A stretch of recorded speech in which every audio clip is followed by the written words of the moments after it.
The New South Wales State Government has just released a draft Housing State Environmental Planning Policy, or SEP, as part of a range of policies introduced to help alleviate a worsening affordability crisis.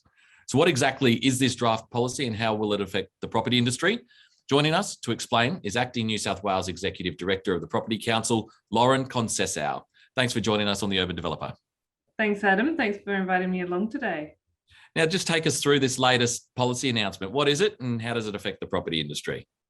Excellent. So this is a draft state environmental planning policy, as you highlight. So it's a SEP, as we call them here in New South Wales.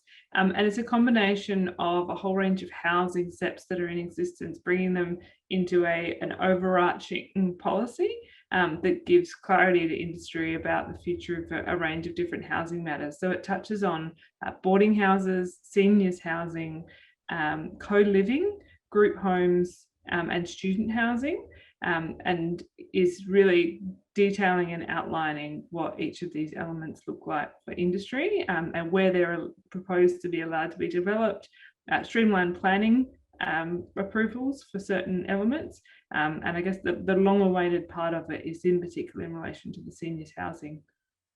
And so what's been the background and sort of context to this point in time? What's transpired over the previous few years? Sure. So this policy went out under an explanation of intended effect quite a few months ago now, and we've been engaging with the department in working through the detail and looking at specific elements of it. So we've been waiting for this policy for some time.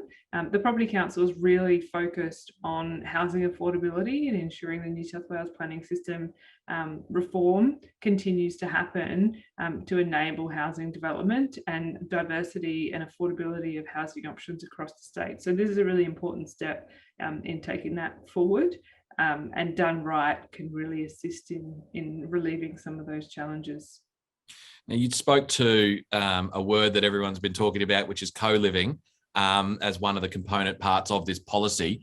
Can you explain what that definition actually is and how it's likely to change residential development in New South Wales?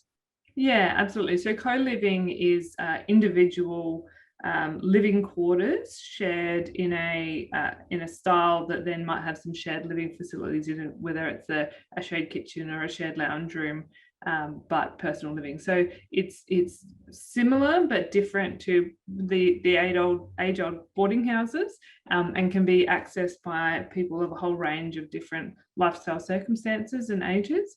And it provides an opportunity for access to the housing market, or affordable living solution to people that might not seek to have a whole apartment, or are looking for alternative ways to access. And so this particular policy obviously considers that. What's it telling us and what's it proposing in terms of where that can be developed and what its kind of building forms and typologies will be? Yeah, so it's proposed that it can be developed anywhere where apartments can be developed. The challenges is in relation to whether it's permissible in low density residential areas. And at the moment, that's up for discussion. And I think our concern is, if it isn't possible in those low density areas, will it be a viable investment proposition for developers to actually build the type of housing? And so what are your members calling for in terms of this particular policy? Is this really what's needed to supercharge the build to rent sector, or is this not enough? Look, co-living and build to rent are two different types of investment and asset classes, really. So I don't know that we'd convolute the two. All types of diversity of housing are critical to ensuring that we address the affordability and entry into the housing market for people across New South Wales.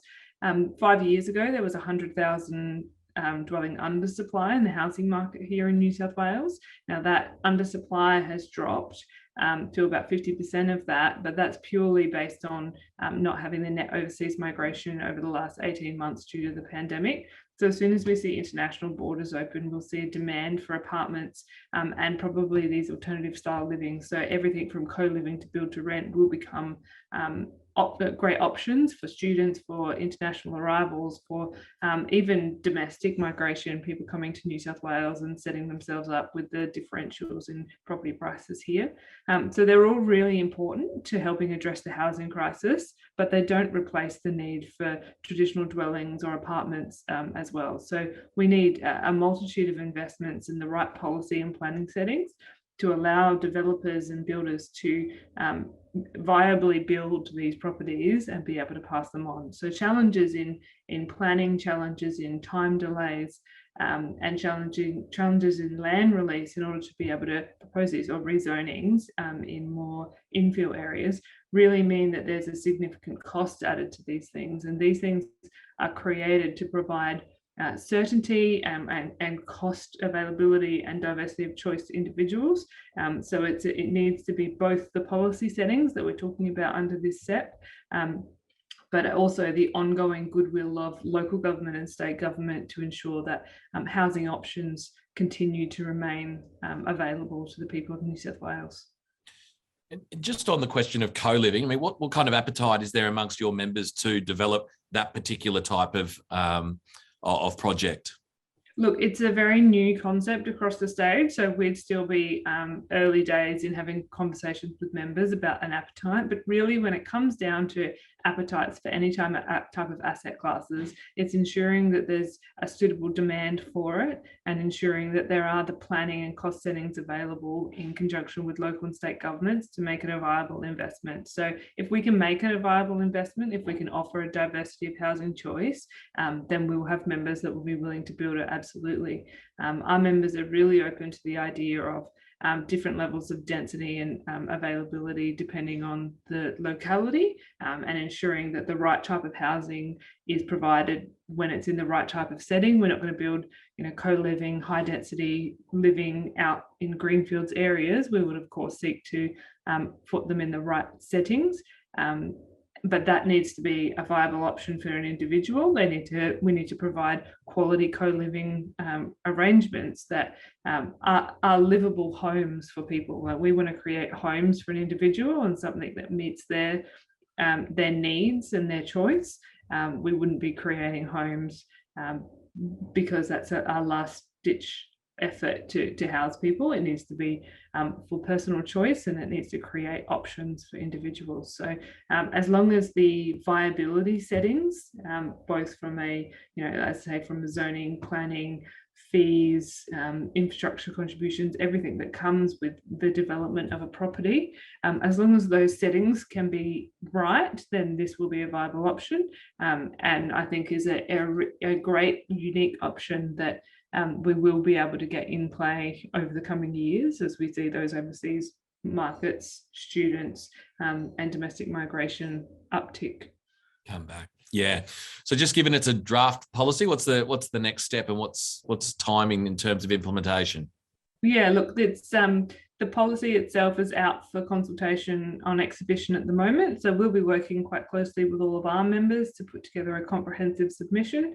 And we take policies of this nature. A state environmental policy is a significant piece of policy that we work really strongly on. So we'll be consulting right across our members to put through a substantive submission to this.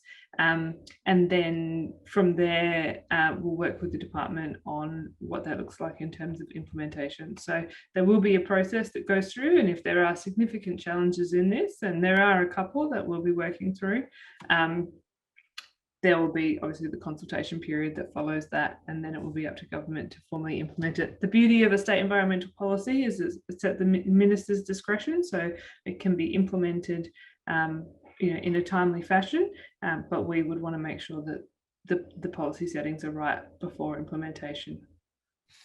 Lauren, thank you very much for your time, and we'll keep watching. Thanks so much, Adam.